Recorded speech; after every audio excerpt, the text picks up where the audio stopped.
Il y a des romans qu'on oublie en quelques jours et puis, bah, tu en as d'autres qui nous marquent à vie parce que, eh ben, ils nous obligent à voir notre vie d'une autre façon parce qu'ils arrivent à un moment précis de notre vie et ils agissent comme des miroirs.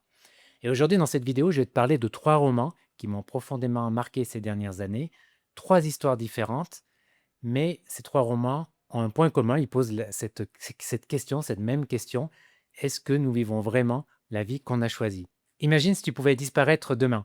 Tu changes de nom, tu changes d'identité, tu changes de pays, tu vis enfin de ta passion, tu recommences à zéro. Personne ne connaît ton passé, voilà, personne ne connaît rien de toi. Est-ce que tu le ferais? Eh bien, c'est le thème, du roman «L'homme qui voulait vivre, sa vie» de Douglas Kennedy, un roman que j'ai beaucoup aimé, que j'ai lu, il y a, je crois, 20 ans et voilà, c'est le premier roman de cette vidéo. Voilà le pitch. Ben Bradford est un avocat qui vit dans une ville sur la côte est des États-Unis. Il est marié, il a 2 enfants, tout va bien dans son couple apparemment, il gagne bien sa vie. Bref, une vie, réussie, mais pas pour lui. Voilà, Ben, se demande, qu'est-ce qu'il fait dans cette vie, en fait? Il voudrait, faire autre chose de sa vie, c'est la routine. Bref, il se sent pas très bien, en fait, il n'est pas heureux et puis arrive un accident, un truc dramatique. Alors je vais pas spolier, hein, mais un truc dramatique qui fait que il est obligé, en fait, d'effacer son identité, de recommencer à zéro. Et en fait, c'est l'opportunité pour lui d'enfin de vivre la vie qu'il voulait en devenant en vivant de sa passion de la photographie. Oui, parce que avocat, voilà, c'était pas du tout ça. C'était le conformisme, c'était ce que ses proches attendaient de lui et cetera. Sa vraie passion, c'était la photo et cet accident lui permet de recommencer tout à zéro. Alors pour ça, il faut qu'il prenne un autre nom, une autre identité et bien sûr, logiquement, ah bah, il faut qu'il abandonne, sa famille et donc il part s'installer à l'autre bout, des États-Unis et il recommence, voilà, sa vie à zéro et ce roman, eh bien, il parle, de cette question: «Est-ce qu'on peut recommencer sa vie? Est-ce qu'on peut aussi, eh bien, continuer à vivre une vie qu'on veut pas vraiment, qui n'est plus vraiment la nôtre, sans exploser?»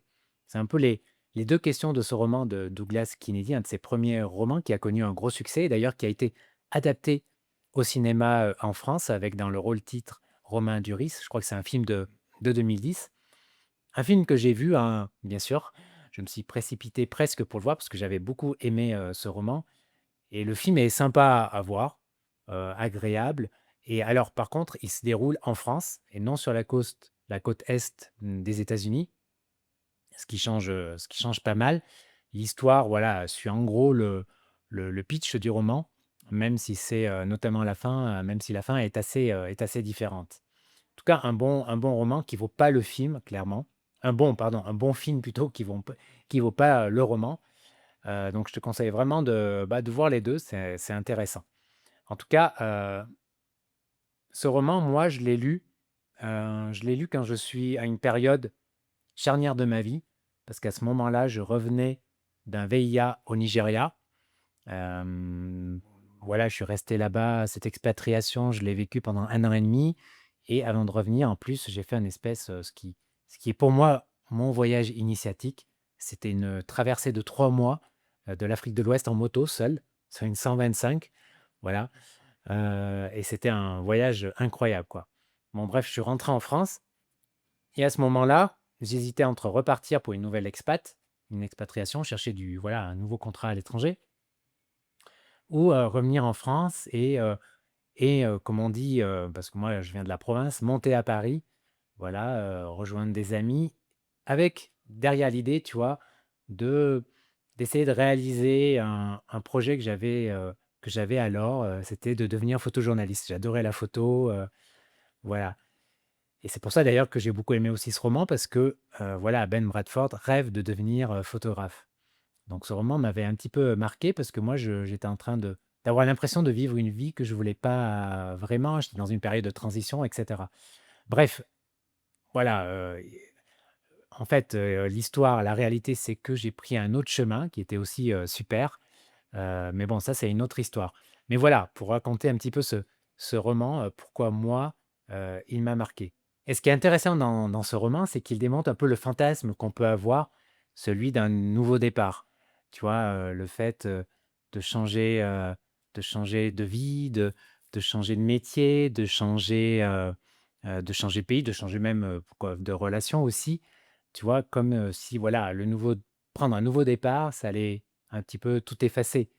Mais non, parce que en fait, on embarque aussi ce qui nous constitue, nos blessures, nos peurs, nos doutes, nos habitudes, voilà et une partie de notre identité et donc voilà, tu repars pas jamais complètement, de zéro et on voit bien dans ce livre que Ben, Bradford, il change de nom, mais il change pas au final. Même s'il arrive, bien sûr, à vivre de sa passion, voilà, il part avec son bagage et pour tous ceux qui ont voyagé, qui ont vécu à l'étranger, je pense que c'est quelque chose, qui parle, qui te parle peut-être. Parce que voilà, changer de pays, partir, au bout du monde, quand c'est une fuite, heu, non que ça soit négatif. D'ailleurs, on devrait parce que qui dit fuite, dit aussi que tu es, voilà, que tu cherches quelque chose, que tu es à la découverte de quelque chose. C'est pas forcément péjoratif, mais voilà et bien sûr, tout le monde s'est rendu compte qu'on embarque avec nous, et bien, dans notre sac à dos, on met ce qui nous constitue, notre, part sombre, nos blessures, nos trucs, qui ne sont pas réglés et qu'il faudra, affronter. Donc voilà pourquoi ce livre, en tout cas, je te conseille vraiment de lire, ce roman qui se lit, en plus, super bien, hein. C'est presque un page turner. Imagine un jour qu'un médecin t'annonce: «Il te reste plus que quelques jours à vivre». Qu'est-ce que tu ferais là? Comment tu profiterais de ces derniers jours? Et surtout, pourquoi tu le fais pas déjà? Pourquoi tu ne l'as pas déjà fait? C'est la question, de ce roman qui s'appelle, Véronica décide de mourir de Paolo Coelho. Alors le pitch, c'est quoi? C'est Véronica, elle est jeune, elle a une vie normale, il y a pas de raison qu'elle soit pas heureuse, mais voilà, elle se suicide. Elle décide de se suicider et elle se rate. Mais au réveil, le médecin lui annonce que son temps de vie est compté, qu'elle en a que pour, quelques semaines. Et là, Véronica a un sursaut, elle se décide alors vraiment de vivre, de faire les choses qu'elle voulait faire, d'être complètement elle-même. Voilà, c'est le trame de la trame de ce roman de Paolo Coelho. Alors, ce roman est beaucoup moins connu, bien sûr, que le roman de Paolo Coelho, L'Alchimiste, que tu as peut-être lu, que j'ai lu dans ma vingtaine, il y a longtemps. Et ce livre, Véronica décide de mourir, que j'ai lu aussi dans ma vingtaine, m'avait davantage marqué d'ailleurs que L'Alchimiste. Ce n'est pas un roman sur le suicide, au contraire, c'est un roman sur la liberté. Et sur cette question, pourquoi attendons-nous toujours?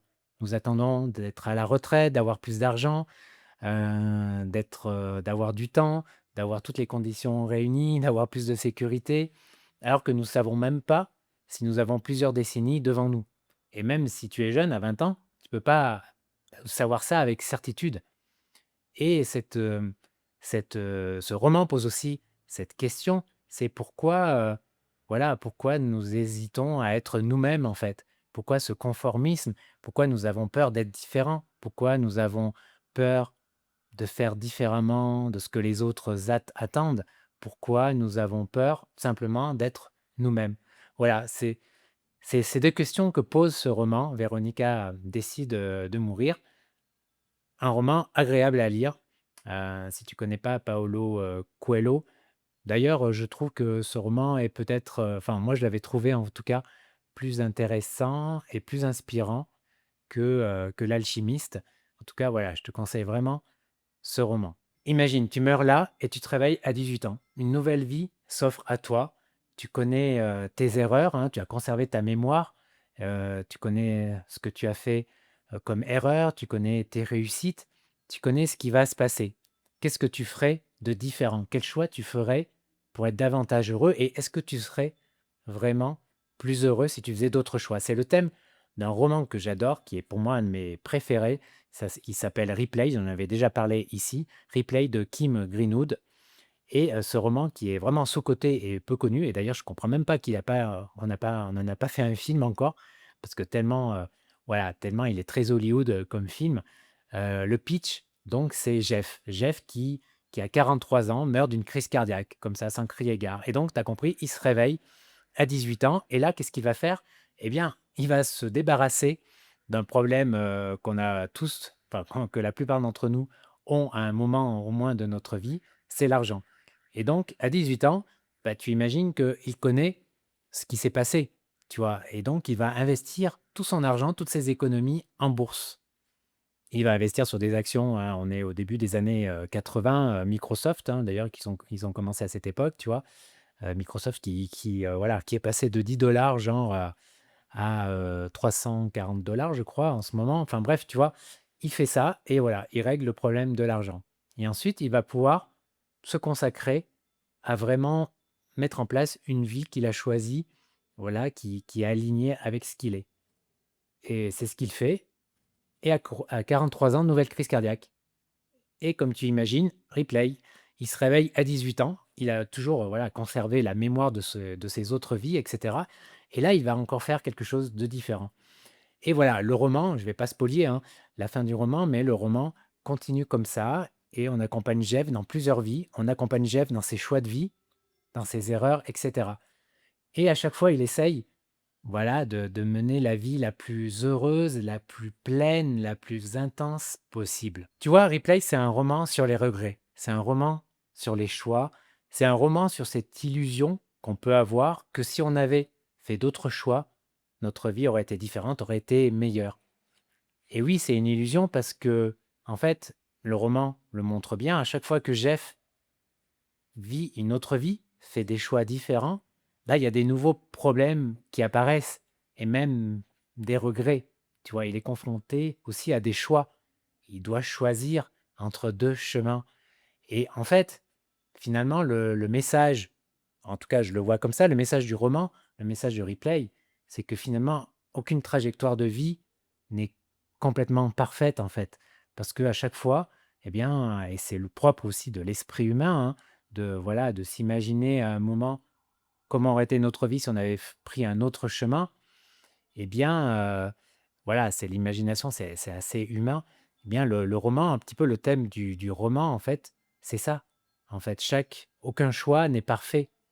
Et le plus important, en fait, c'est vraiment assumer la vie que tu as choisie, voilà, et de la vivre la plus pleinement possible et au présent le plus possible. Ok, la fiction, bien sûr, a pour but de divertir, mais c'est quand même encore mieux quand un roman, tu vois, te fait réfléchir sur certaines choses de la vie, te fait réfléchir sur toi, sur ta vie, comme un miroir, encore une fois.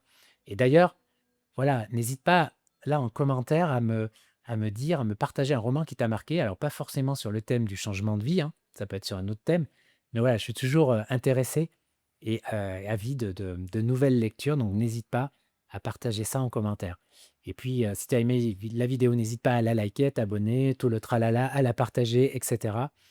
Voilà, c'est important pour moi et pour la visibilité de cette chaîne, tu le sais. Et puis, on se retrouve dans une prochaine vidéo et d'ici là, prends soin de toi.